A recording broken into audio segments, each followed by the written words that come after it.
Apakah ini bisa disebut sebagai suami berhati iblis? Pura-pura kerampokan padahal dialah yang menjadi pelaku utama pembunuhan istrinya. Dia tega menghabisi nyawa sang istri. Bagaimana peristiwanya ini terjadi? Inilah cerita kriminal di Aksanation YouTube channel. Ambil pelajaran dari setiap kejadian yang kami ceritakan. Jangan lupa subscribe. Minggu 1 Mei 2025 yang lalu, kejadian tragis terjadi di kota Serang, Banten. Tepatnya di waktu dini hari saat semua orang mungkin sudah banyak yang terlelap tidur. Pelaku berinisial WP 37 tahun ini ribut dengan istrinya berinisial PS 35 tahun. Sebab pelaku ini dituduh selingkuh oleh PS.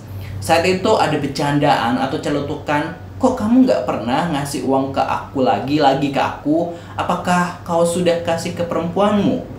Celutuk sang istri. Dari celutukan itulah emosi WP tersulut. Keduanya ribut. WP yang semakin kalap ini sampai mencekik istrinya, kemudian mengambil tali diikatkan ke sang istri. Setelah menghabisi nyawa korban, WP ini membuat skenario seolah-olah terjadi perampokan di rumahnya. Barang-barang istrinya pun diambil oleh WP biar drama perampokan ini semakin terasa. Barang sang istri ini disembunyikannya biar seolah-olah memang habis kerampokan.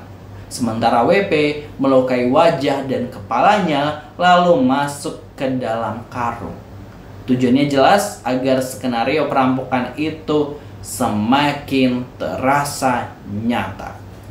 Dan jam 3:30 pagi, dua anak korban berusia 7 dan 5 tahun keluar dari rumah untuk meminta tolong tetangga yang membuat tetangga ini berdatangan ke rumah. Keadaan WP yang seperti benar-benar habis kerampokan tentu membuat warga percaya saat itu.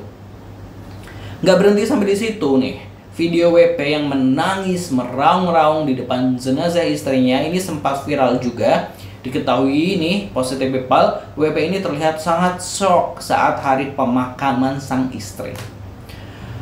Dan benar saja, tidak ada yang mengira awalnya jika WP adalah pelaku yang sebenarnya. Saat itu mungkin semua sepakat telah terjadi perampokan sekaligus pembunuhan di rumah WP.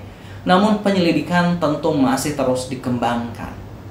Ya, namanya kejahatan, baunya tak akan selamanya bisa ditutupi. Benar nggak? Pasti ada hal yang bikin kepleset, baik dari perkataan dan lain sebagainya. Nah, pengacara korban waktu itu nih curiga dengan keterangan dari WP kepada polisi yang terus berubah-ubah alias nggak konsisten. Akhirnya pengacara korban yang bernama Tony ini meminta keluarga tersangka ini, keluarga WP, membujuk WP untuk mengakui perbuatannya. Dan berhasil. WP pun akhirnya mengakui segala perbuatannya jika dia telah menghabisi nyawa istrinya.